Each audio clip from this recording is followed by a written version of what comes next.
Shabbat Shalom à tous, j'espère que vous allez bien. On se retrouve Be'ezrat Hashem pour un commentaire de la paracha de Vaïgash. Alors, je voudrais d'ores et déjà consacrer ce cours, les Haïlou Nishmat, pour l'élévation de l'âme de mon grand-père, Chaim Ben Sadoun, Shetie Nishmato Tsroura Betzroa Chaim, que sa neshama elle puisse reposer Be'ezrat Hashem dans les sphères célestes et pouvoir se délecter de la lumière de la Torah. Alors, le cours que je voudrais vous proposer ce soir, il est un peu particulier. Il a un caractère un peu inédit, puisqu'il va tenter d'embrasser les différentes dimensions de la lecture d'un texte. Alors ces différentes dimensions, elles figurent précisément sur la petite miniature, le petit fond d'écran de cette vidéo, dans lequel justement on reprend, vous savez, dans la Torah, les différents niveaux d'approche d'un texte. Il y a ce qu'on appelle le pshat, le remez, le drash et le sod, qui sont tous réunis sous l'acronyme du pardes. Pardes, ce sont les initiales précisément de ces différents niveaux. Le mot d'ailleurs pardes qui donnera plus tard le mot paradis, d'où le titre Bienvenue au paradis. Alors le pardes, ça nous commence par le pshat. Qu'est-ce que c'est que le pshat? Le pshat, c'est le sens simple, mais qui est parfois le plus difficile à cerner, le sens simple du texte, le sens textuel. Vient ensuite le remez. Le pardes vient le resh du remez. Le remez, c'est le sens allusif, c'est-à-dire que le texte va tenter de nous parler d'autre chose par les mots qu'il utilise. Vient ensuite le drash. Le drash, la drasha, c'est l'herméneutique, ce qu'on appelle aussi l'interprétation. C'est le sens interprétatif des mots de la Torah. Vient le dernier niveau de lecture du texte, qui est celui, le pardes, c'est le samer et c'est le sod. Le sod, c'est ce qu'il y a de voilé, ce qu'il y a à la fois de fondamental, mais aussi de mystique. Et de cette manière, à partir de ces 4 niveaux de lecture, on balaye quelque part toutes les possibilités de compréhension du texte de la Torah. C'est ce qu'on appelle le pardes. Pshat, remez, drash, sod. Le sens textuel, allusif, interprétatif et mystique. Et l'idée de ce shiur, ça va être précisément d'essayer d'extraire, d'analyser un texte de la Torah à travers le spectre de ces 4 lectures. Et c'est ce qui fait de ce shiur quelque chose d'un peu inédit. On va essayer, vous savez que je suis attaché à la lecture du pshat, mais on va essayer de naviguer entre ces différentes lectures. Et alors pour y arriver, je souhaiterais faire un point de méthodologie par rapport à la structure du shiur, pour pas vous perdre précisément. L'idée, ça va être de le décomposer en 2 grandes parties. Une première partie dans laquelle on va aborder une question initiale, la question principale, et dans laquelle on va naviguer entre le pshat, le sens simple, le sens textuel du texte de la Torah, et le drash, le sens interprétatif. Cette combinaison entre le pshat et le drash va nous amener, à partir de cette question principale, à une question beaucoup plus fondamentale, à une question qui va faire appel à une bascule au niveau de la compréhension, et c'est à ce niveau-là qu'on aura besoin du remez et du sod, du sens allusif et du sens presque mystique. Et à la lumière de ces différentes dimensions, on pourra quelque part essayer d'obtenir un message clair et net sur le texte que je vais vous présenter, le passage de la Torah. Alors, qu'en est-il? Mais accrochez-vous bien, il y a donc 2 grandes parties. La première partie et la seconde partie. La première partie, le pshat et le drash. La seconde partie, le remez et le sod. 2 questions. La question principale, qui va nous amener, la question initiale qui va nous amener au pshat et au drash, et la question, on va dire, centrale, qui va nous amener au remez et au sod. Alors de quel épisode je vais bien pouvoir vous parler dans cette paracha? Alors vous me connaissez, pour ceux qui me suivent un peu, dans les parachiotes, dans les sidrotes, moi je m'intéresse précisément aux épisodes qui sont mis de côté, qui sont parfois à l'ombre des grands épisodes qu'on nous relate dans la paracha. Et effectivement, la paracha de Vaïgash fait partie de ces sidrotes qui sont extrêmement riches et surtout fascinantes. Fascinantes parce que Yosef, après 22 ans, dans lequel il ne s'est pas dévoilé à ses frères, va enfin pouvoir dire à ses frères « Ani Yosef ». Je suis Yosef. Yosef va se dévoiler. Velo yachol Yosef leitapek, il va pas pouvoir se retenir. Ani Yosef achichem. Le dévoilement de Yosef. Quelque chose de presque dramaturgique. Ça, c'est le premier sujet de la paracha. Évidemment, après la longue tirade de Yehuda.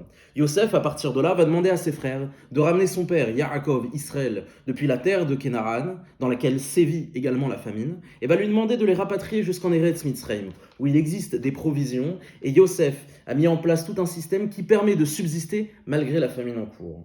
Et donc, toute une partie de la paracha va s'intéresser aux hésitations de Yaakov, aux hésitations d'Israël pour quitter la terre de Kénaran, la terre qui a été promise à ses ancêtres, et évidemment rejoindre le pays d'Égypte, dans lequel, on le sait en avance, on va préfigurer l'histoire de l'esclavage en Égypte. Yaakov descend, et c'est là le deuxième événement, la rencontre entre Yaakov et Yosef. La rencontre, ils vont se voir, la Torah nous dit « Vaipol al tzavarav » il est tombé sur ses épaules. « Vayef kal tzavarav od » et il a longuement pleuré sur les épaules de son père. 22 ans qu'ils ne se sont pas vus. Yaakov qui a cru que Tarov Toraf Yosef, Yosef avait été déchiqueté par une bête sauvage. Et là, Triatametim, la résurrection des morts, il voit son fils en chair et en os. Qui plus est, il est vice-roi d'Égypte. La dernière partie de la paracha, à laquelle on s'intéresse moins, c'est l'installation de Yosef et de ses frères et de sa famille en Eretz Goshen, la terre de Goshen, et surtout, un pourparler, une négociation, un échange entre Yosef et le peuple égyptien. Alors je vous invite vraiment à découvrir ce passage, ce tout dernier passage de la paracha, qui est assez énigmatique, puisque la Torah va nous présenter la manière dont Yosef à gérer diplomatiquement la famine, les échanges qu'il va avoir avec les Égyptiens affamés, fatigués et qui demandent à Yosef de pouvoir survivre.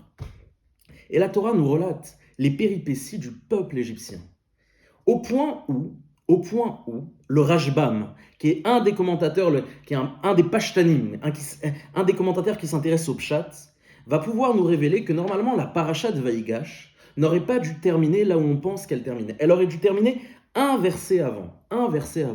Mais la raison pour laquelle on a souhaité la terminer un verset plus tard, c'est pour nous parler le dernier verset de la paracha, Vayeshev Israël be'eretz Mitzrayim, pour nous parler de Israël, autrement dit, pour nous parler du destin des Bnei Israël. Pourquoi ?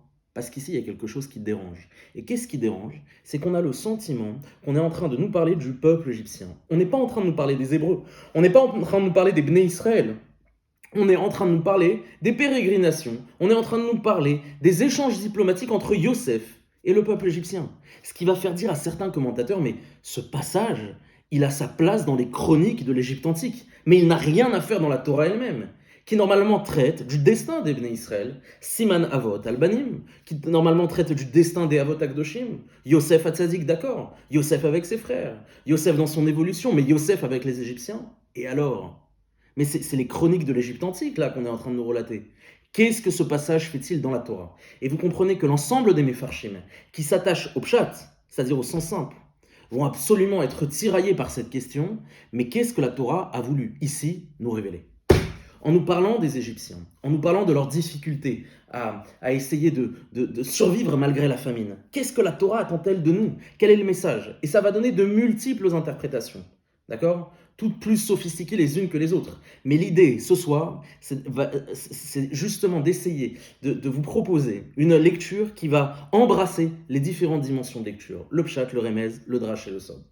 Alors on va s'intéresser plus précisément à cet épisode. Cet épisode, il commence exactement à partir du moment où, alors c'est la 7e montée de la Torah, on dit Vaïchalkel Yosef et Aviv, Yosef a assuré la subsistance de son père, et la Torah nous dit Velechem en bechol haaretz. Rashi va dire sur place, Rosh HaPashtanim, Rashi, il va nous expliquer sur place que la Torah revient au sujet initial qui est celui de la famine. Et donc Rashi intervient parce qu'il comprend que ce passage est un point de bascule. On parlait de l'histoire de Yosef, on parlait de l'histoire de ses frères, de sa famille, et là, la Torah revient a priori sur l'histoire de la famine. Velechem en bechol haaretz. Et elle nous apprend qu'il n'y avait pas du tout de pain sur toute la terre, qui chaved ara'av me'od, car la famine était extrêmement puissante, elle était importante. À partir de là, elle va nous expliquer que cette famine touche à la fois la terre d'Égypte, la terre égyptienne, mais également la terre de Kénaran. Et la Torah va nous révéler quelque chose d'absolument fantastique. Elle va nous révéler que Yosef, je vous rappelle que Yosef a fait tout un tas de provisions pendant les 7 années d'abondance qui ont servi à remplir les caisses et à surtout faire de la subsistance, à essayer d'emmagasiner, à essayer de stocker des vivres. Yosef va revendre ses vivres. Yosef va accumuler en hébreu kesef, de l'argent, c'est-à-dire la monnaie d'échange pour pouvoir obtenir du blé. C'est-à-dire que les Égyptiens, le monde entier, Eretz Kenaran, se présentent à Yosef pour lui demander du blé, et Yosef demande en retour de l'argent, du kesef, demande de pouvoir acheter son blé. Mais ça va aller beaucoup plus loin qu'on le pense. Vaïlaket Yosef et kol ha-kesef. La Torah va nous dire que Yosef a collecté l'ensemble de l'argent liquide. Rendez-vous bien compte. Et kol ha-kesef ha-nimtza be'eretz Mitzrayim, qui se situait en Égypte. Autrement dit, dans tout le pays d'Égypte, il n'y avait plus une pièce. toutes les pièces, tout l'argent liquide était entre les mains de Yosef.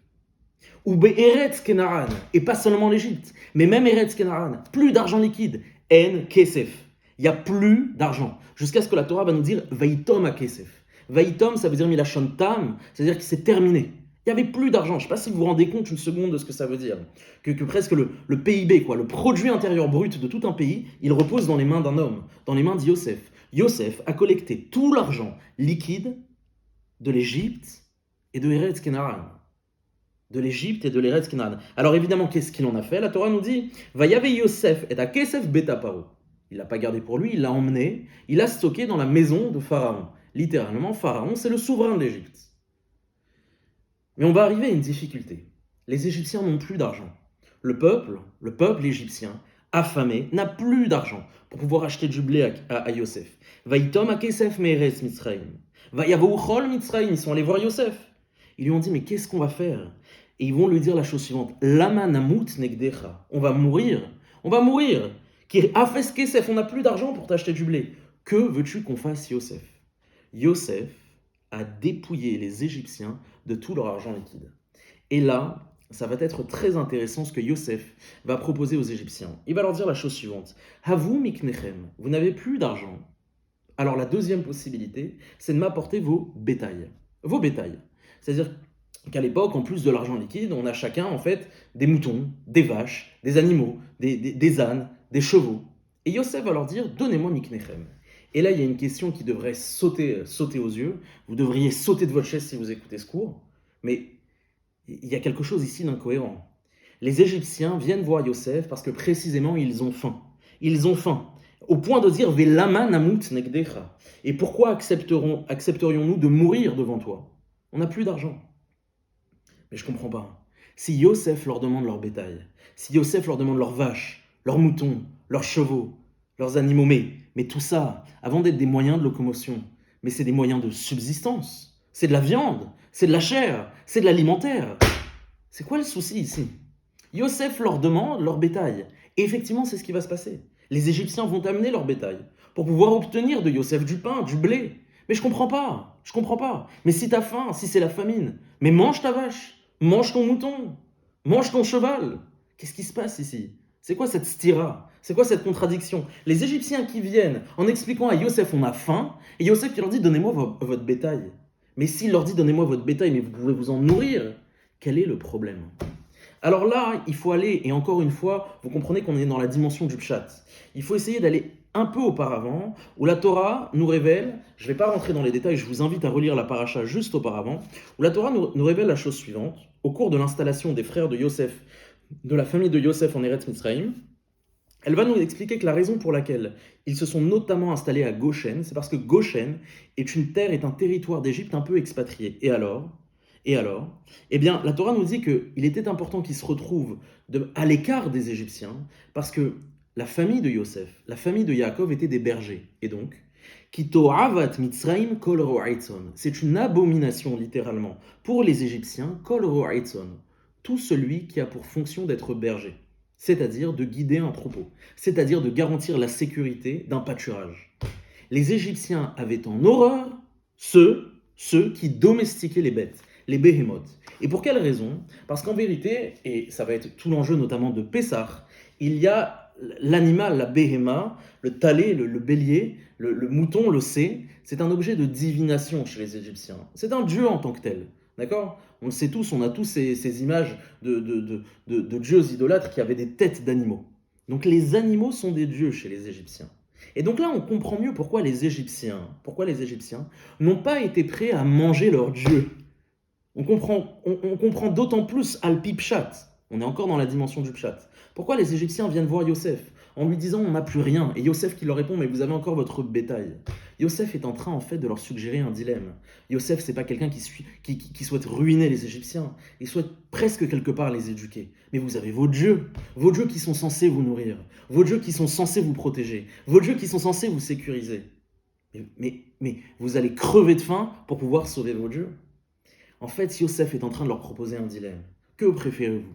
Vous préférez vendre vos dieux et faire en sorte de survivre, ou bien tout simplement les manger et vivre un peu plus longtemps?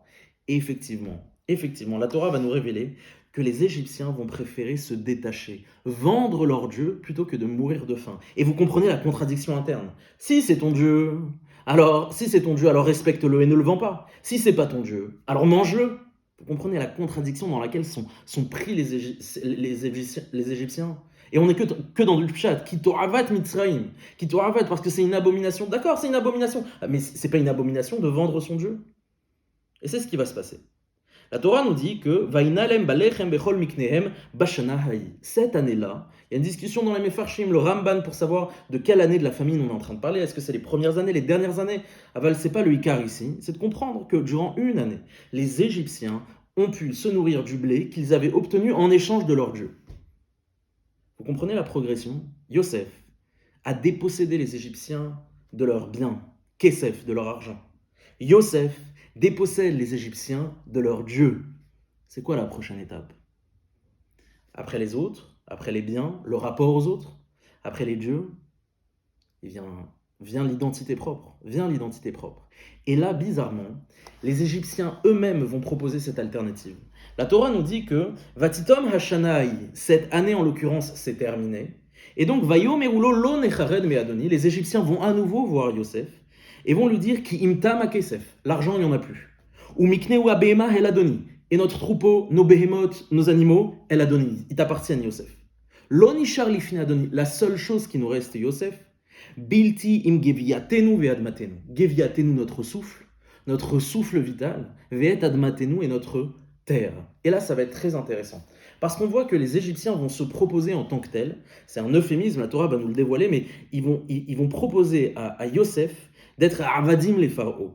Veni anachnu ve'admatenu avadim les pharaons, qu'on puisse être tes esclaves. On va se vendre en tant qu'esclaves. Autrement dit, on va vendre nos corps, notre identité et notre terre. C'est intéressant déjà que les Égyptiens proposent leur initiative. Encore une fois, la première année, c'est Yosef qui leur dit « Vendez-moi vos bêtes, votre bétail ». Et on a compris avec un peu de recul qu'ici Yosef est en train de leur proposer un dilemme. Mais par la suite, après avoir abandonné leur Dieu, les Égyptiens eux-mêmes viennent et disent « Yosef, on est prêt à se vendre nous-mêmes et vendre nos terres ». Ils le viennent de manière spontanée. Ce n'est pas Yosef qui le propose, c'est les Égyptiens qui l'imposent à Yosef. Mais ce qui est étrange, c'est pourquoi mettent-ils dans le même sac, les Égyptiens mettent-ils dans le même sac leur identité en tant que Eved, en tant qu'esclaves, vendre leur corps et vendre leur terre. Et là, ça vient faire écho. Je vous invite à regarder éventuellement le cours sur l'Ech Lecha, la terre maudite, sur cette notion qui est fondamentale à l'époque, que de la terre, du terrain, de la terre qu'on occupe, ressort l'identité. Et en fait, cette notion, elle vient trouver écho notamment dans le sens étymologique du mot patrie et du mot nation. Vous savez que en latin, le mot patrie vient du mot pater. Pater, ça signifie le père. Autrement dit, c'est la terre de nos ancêtres, la terre de nos pères. Et nation, en latin, ça vient de natio qui signifie la naissance, celle qui nous a donné naissance. La terre est autrement dit celle dans laquelle ont habité nos ancêtres et qui nous a donné naissance. Et vous voyez le rapport, même étymologiquement, de la terre par rapport à l'identité. On est dans un rapport identitaire, en deux mots, pour les férus de jeux de mots. Identitaire. C'est ça qui est en train de se passer. Et donc les Égyptiens, lorsqu'ils proposent leur terre, leur propre terre à vendre à Yosef, c'est comme s'ils se vendaient eux-mêmes. Et c'est pour ça que quelque part, ils vont lui dire, c'est et geviatenu ve'et admatenu. Ve'admatenu, les deux, ça va ensemble. C'est indissociable. Notre terre, notre patrie, notre nation, c'est notre identité. Et réciproquement. Et Yosef, dans toute son intelligence, va dissocier ces deux notions et va leur dire non, je ne vous accepterai pas en tant qu'esclave, mais par contre, votre terre, on va l'assujettir. Pourquoi je vous raconte cet épisode? Parce qu'ici, on est en train d'assister à quelque chose de tout bonnement effroyable, exceptionnel peut-être. C'est que Yosef est en train de déposséder les Égyptiens de tout ce qu'ils possèdent, de tout ce qu'ils ont. On a comme cette espèce de pyramide, une forme de, vous savez, la pyramide de Maslow, avec tous les biens. On a au sommet l'argent, les monnaies d'échange, qui nous permettent de vivre en société, d'être en interaction avec les autres, de pouvoir compter sur l'autre pour un besoin, pour un service. Ça, c'est au sommet. Yosef les en a dépossédés. Vaïtom à Kesef, il n'y avait plus d'argent.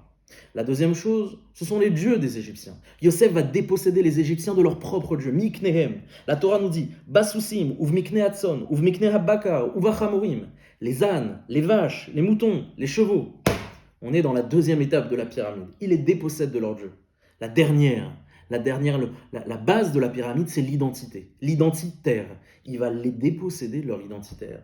Yosef les dépossède pour arriver à un stade où lorsqu'on n'a plus rien, lorsqu'on n'a même plus d'identité, les Égyptiens l'ont révélé eux-mêmes, c'est qu'on est devenus des esclaves.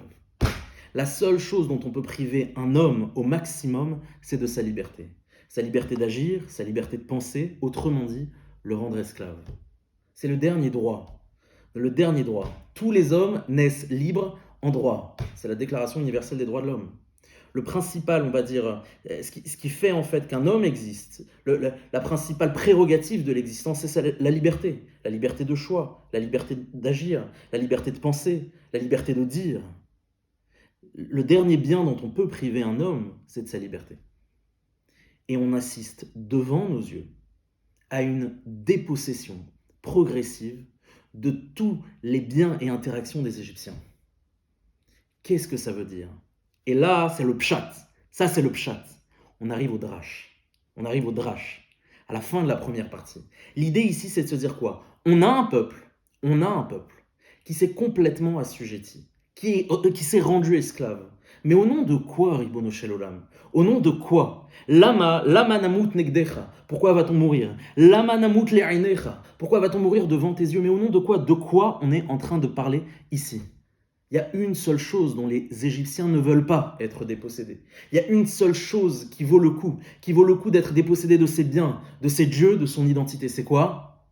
Lechem, le pain. Le pain, c'est à chaque fois le pain qu'on est en train de demander. Dans la Torah, à chaque fois, va Yabe Yosef betaparo, va Itom akesef. Qu'est-ce qu'ils vont dire? Va Yabu et miknehem, va Inou balechem bechol miknehem. Yosef, il va leur donner du pain. Lama namut le'enecha. Pourquoi on va mourir devant toi? Gam anachnu gam admatenu, nous et nos terres. Kene otanu ve'ed admatenu, acquiert-nous nous-mêmes et nos terres. Balechem, avec du pain. La seule chose qui justifie ici l'assujettissement des Égyptiens, c'est le pain. C'est le pain. Ça, c'est le pshat. On a un peuple. On a l'asservissement d'un peuple pour son attachement à du pain.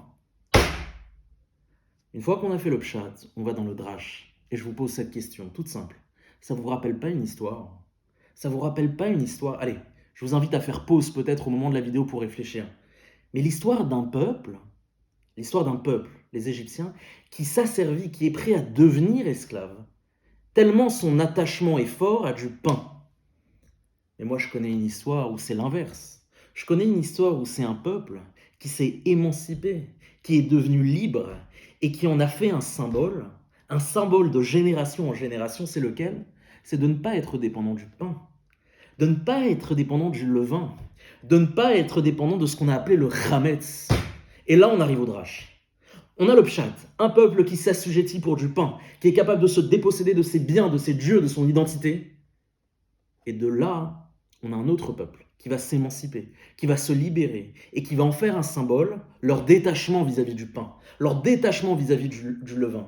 Le lechem, qui est devenu ce qu'on appelle un lechem oni. Comment on appelle la matzah? Lechem oni.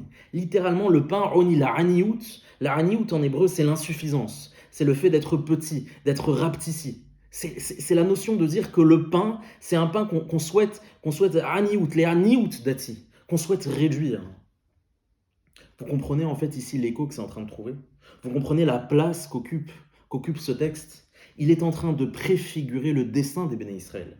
Le destin des Béné Israël se joue de manière antithétique à ce moment-là. On a devant nos yeux l'exact inverse de Shemot, de l'exode des Béné Israël. Les Béné Israël qui se sont libérés, qui se sont émancipés et qui en ont fait un sabbat en disant « Nous ne dépendons pas du pain, nous ne dépendons pas du lechem. Le lechem est devenu un lechem oroni, halach marania, diachalou avatana bemitzraim. » C'est ça l'idée. L'idée, c'est de basculer. Et cette question initiale, que je vous posais, l'intérêt de ce texte-là, où les Mefarshim se tirent les cheveux pour comprendre, mais qu'est-ce que ça fait là? C'est dans les chroniques des Égyptiens. Mais cette histoire, c'est l'exacte histoire inverse des Bnei Israël.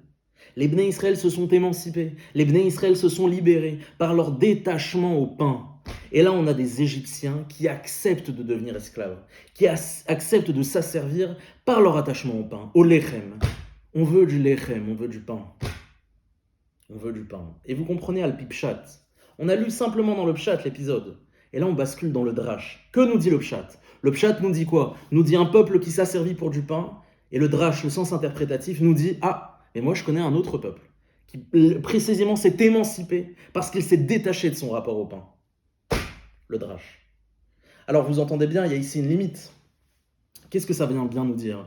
Le pain, on s'est émancipé par le détachement vis-à-vis du pain. Mais qu'est-ce que ça veut dire? Ça veut rien dire, quoi. J'aime plus la baguette, j'aime plus la brioche, c'est ça qui m'a rendu libre. La matzah, c'est ça, l'echem oroni. C'est quoi l'idée ici qui est suggérée? Et ça va être peut-être la question fondamentale, la question centrale du shiur. Qu'est-ce qui se joue, Ribono Shel Olam, avec le pain? Qu'est-ce qui se joue depuis le début avec le pain? Les frères de Yosef, qui après l'avoir dépossédé de sa tunique, qui après l'avoir jeté dans le puits, que nous dit la Torah? Ils ont mangé du pain. La Torah, elle le précise. Vaillez chez vous, ils se sont assis. Kachar vaillez chez vous, leichol lechem. Ils viennent pour manger du pain. Que nous dit la Torah à propos de Yosef? Que nous dit la Torah à propos de Yosef lorsqu'il est chez Poutifar? Vayazov kol asher lo beyad Yosef. Poutifar a tout abandonné vis-à-vis de Yosef. Velo yada ito meuma. Il n'y avait rien qui lui échappait. Ki'im halechem asher ochel. Uniquement le pain. Uniquement le pain. Bon, Rachid explique que c'est un euphémisme. Mais le pain qui revient. Le pain. Le rêve de Pharaon, les épis de blé. Le pain qui revient. Le pain. Lechem. C'est quoi l'idée ici du pain? Qu'est-ce qui est en train de se jouer? Et là, on va basculer dans la deuxième partie du cours. La première partie qui combinait le pshat, le sens simple, et qui nous amenait vers une dracha, vers un sens interprétatif. Il est temps de se pencher sur la question du pain. Et sur la question du pain, on va pouvoir combiner le remez et le sod. Alors le remez, c'est le sens allusif. Le pain fait forcément allusion à quelque chose d'autre, à quelque chose de plus grand, à une notion de plus élevée. Et là, de manière allusive, le mot lechem en hébreu présente de manière allusive, peut-être une coïncidence, Razvi Shalom, mais exactement les mêmes lettres que le mot chalam, chalom. Qu'est-ce que ça veut dire en hébreu? Un rêve. Étrange. On est en train de nous parler du pain, et de manière allusive, le pain présente exactement les mêmes lettres que le mot rêve, chalom, chalam. Chalom, il a rêvé un rêve. Or, Yosef, c'est bien le personnage qui incarne Baal Halomot Azeh. Les frères lui-même, c'est le roi des rêves, c'est le maître des rêves. Étrange. Dans toute l'histoire de Yosef, il y a des rêves qui sont parsemés. Yosef fait 2 rêves qu'il raconte à ses frères. Yosef en prison, il va interpréter le rêve du Saraophim ve Saramashkim, le maître échanson et le maître panotier, le maître panotier et le maître échanson. Les rêves de Pharaon, les rêves vont accompagner Yosef. Mais qu'est-ce que ça vient nous dire? Le pain, les rêves. Qu'y a-t-il d'onirique? Qu'y a-t-il d'illusoire peut-être dans la question du pain? Il y a quelque chose ici qui relève du rêve en fait, du rêve. Mais qu'est-ce que c'est que le rêve? Le rêve, c'est simplement un état de conscience dans lequel qui ne correspond pas à la réalité. Ça ne correspond pas à la réalité. C'est-à-dire que le lechem, il vient traduire beremez, une idée onirique, une idée de rêve, un état de conscience qui n'est pas celui de la réalité. Mais qu'est-ce que ça veut dire? Alors c'est bien beau le remez. On est donc obligé d'en venir au sod. Et là, je vais vous présenter la technique. Alors pour ceux qui me connaissent, vous y êtes habitués. Il y a ce que j'appelle la technique de la première occurrence dans la Torah. Pour pouvoir cerner la définition d'une notion, d'un mot, il faut essayer d'aller étudier la première fois qu'il apparaît dans la Torah, puisque c'est dans la première fois, dans le contexte dans lequel il apparaît, qu'il vient renfermer tous les tenants et les aboutissants de sa définition. Attention, question pour un champion, et je vous invite, pour les plus courageux, à faire pause et à essayer de réfléchir. Où est-ce que pour la première fois dans la Torah, le mot pain est-il cité? Où est-ce que pour la première fois dans la Torah, on nous parle du pain? Faites pause sur la vidéo, réfléchissez et reprenez-la. Si vous avez repris, c'est que vous voulez la réponse. Et voici maintenant la réponse. La première fois que la Torah nous parle du pain, c'est déjà à l'époque originelle, à l'époque d'Adam Arishon. À l'époque d'Adam Arishon. Que nous dit la Torah? La Torah nous dit la chose suivante. Bezerat apecha tochal lechem. Bezerat apecha tochal lechem. À la sueur de ton front, tu mangeras du pain. Adam Arishon, le premier homme, qui malheureusement a enfreint le commandement qui lui avait été donné de ne pas toucher de l'arbre de la connaissance du bien et du mal. Et Akadosh Baruch Hu, qui lui répond, écoute, Suite à cela, toi, Adam Arishon, tu mérites une punition. Kishamata lekol ishtecha vatochal min haaretz, puisque tu as mangé du fruit, asher tziviticha, que je t'ai ordonné l'otochal mimenu en te disant de ne pas en manger, arura adama, maudit la terre, et je rajoute, bezera tapecha tochal lechem atshuvecha el adama. À la sueur de ton front, tu mangeras du pain, jusqu'à ce que tu retournes, el adama, sur la terre.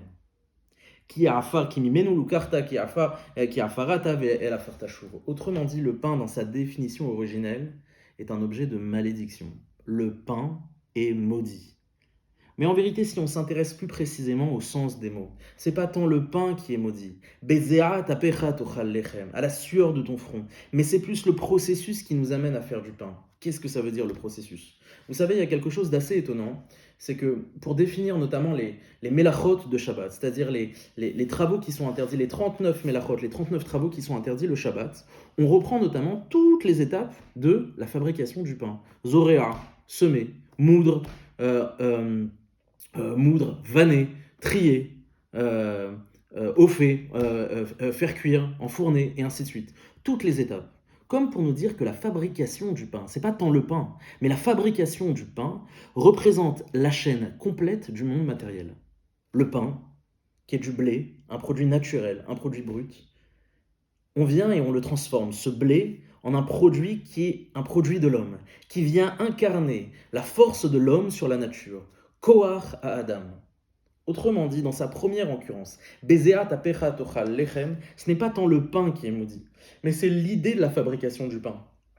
C'est-à-dire que le pain, il invite à cette idée-là de Koach à Adam. Lorsque je vois du pain, je vois en fait un blé qui a été transformé. Je vois l'action de l'homme sur le monde. Je vois la force de l'humanité sur la transformation de la nature. Et c'est là peut-être que la notion d'illusion peut commencer à naître. La notion de rêve. Tu crois que c'est toi qui as façonné le pain. Tu crois que c'est toi qui l'as moulu. Tu crois que c'est toi qui l'as vanné. Tu crois que c'est toi qui l'as pétri. Tu crois que c'est toi qui l'as enfourné.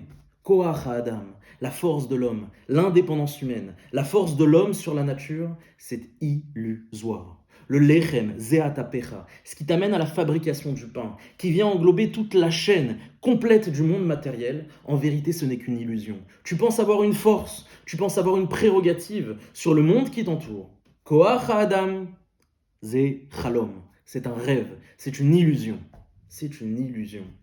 Et vous comprenez de manière allusive comment le pain il vient traduire ce qu'on appelle Koach Adam, la prérogative de l'homme sur le monde. Le fait de dire les Égyptiens qui disent à quoi bon les biens, à quoi bon nos dieux, à quoi bon notre identité, si nous ne sommes pas les acteurs, les principaux acteurs, si nous ne sommes pas les seuls responsables de notre force sur terre. L'Echem, on veut transformer la nature, on ne veut dépendre de personne, ni de Dieu, ni des biens, ni des autres, ni de nous-mêmes. La seule chose qui nous intéresse, c'est d'être assuré que l'homme l'emporte sur le monde, que l'homme l'emporte sur la nature, que la matière l'emporte sur le spirituel. Et vous comprenez qu'on est dans le remez, Mais qu'est-ce que ça vient nous dire du sod? Qu'est-ce que ça vient nous dire du sod? Du sens profond, du sens mystique.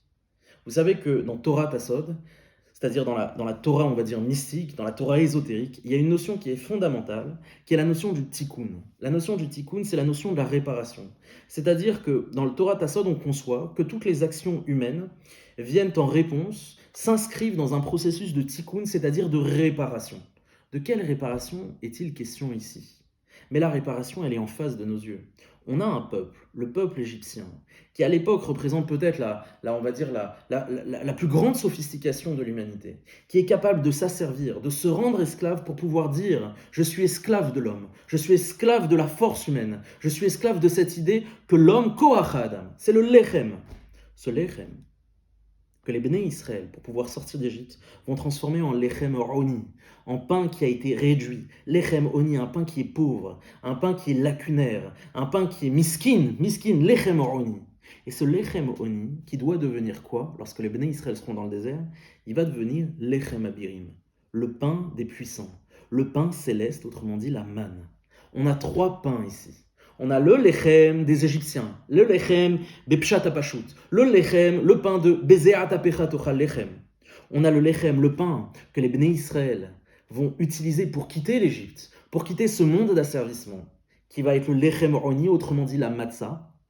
Et on a ce dernier pain que vont consommer les Bnei Israël et qui est le Lechem Abirim, la manne, la manne. Et vous comprenez à quel point finalement cet épisode, il vient poser les jalons du tikkun des Bnei Israël, de ce que les Bnei Israël vont opérer, sodot à sodot, dans les fondements des fondements, dans les secrets des secrets. Il s'agit ici de créer une émancipation qui va nous conduire à nous alimenter du pain céleste, qui va nous conduire à ne dépendre que de la parole d'Hachem. Et c'est exactement ce qui va se passer. Les Bnei Israël, quand ils vont sortir d'Égypte, ils vont rien faire du tout. Il va y avoir que des miracles. C'est la nature qui va se retourner contre les Égyptiens. Les Égyptiens qui eux-mêmes voulaient dominer, voulaient avoir cette prérogative sur la nature, c'est elle-même qui va se retourner contre eux. Et vous voyez comment on est dans un processus de tikkun, de réparation. On est parti du lechem stam, du chametz, du bizaat apechat ochal lechem, au lechem oroni, à la matzah, pour arriver à la manne, le lechem abirim. Ah, cet épisode qui semble anodin, qu'on aurait dit qu'on aurait pu inscrire, Chas v'Shalom, Dieu nous en préserve, dans les chroniques des Égyptiens, dans les chroniques de l'Égypte antique, il se relève beaucoup plus efficient, beaucoup plus pertinent, tant au niveau du pshat, que du drash, que du remez et du sod. Al-pi pshat, d'après le pshat, qu'est-ce qu'on a perçu, qu'est-ce qu'on a entendu? On a un peuple, le peuple égyptien, qui est capable de s'asservir pour du pain. Dans le drash, on a compris que cet épisode allait préfigurer le destin des Bnei Israël, qui allait faire le sens inverse. Ils allaient s'émanciper précisément par leur détachement au pain. Dans le remez, on a compris que le pain porte avec lui quelque chose d'illusoire, la force de l'homme dans ce monde, koach Adam, mais qui relève du chalom, qui révèle du rêve, le remez. Et pour terminer, on a le sod. Comprendre que toute cette dimension du pain, que toute cette dimension d'émancipation, d'asservissement, elle s'inscrit dans un processus de tikkun. Passer du lechem des Égyptiens, du chametz, au lechem abirim, au pain céleste, au pain des anges, à la manne, en passant par l'intermédiaire de la matzah évidemment. Et de cette manière, on a pu approcher un texte de la Torah qui a été mis dans l'ombre malheureusement par, évidemment, des événements novateurs, le discours de Yehuda, le dévoilement de Yosef, la rencontre de Yosef et de son père, l'installation des Bnei Israël en Égypte, Eretz Goshen. Aval, cet épisode, il a toute son importance, sur toutes les dimensions de lecture. Le pshat, le sens simple, textuel, le remez, le sens allusif, le drash, le sens interprétatif, et le sod, le sens mystique. Alors voilà, on a essayé, de manière inédite, de balayer ces différentes dimensions, le pshat, le remez, le drash et le sod. Et donc, de cette manière, je peux vous dire bienvenue au Pardes et bienvenue au paradis. Shabbat shalom à tous et à la semaine prochaine.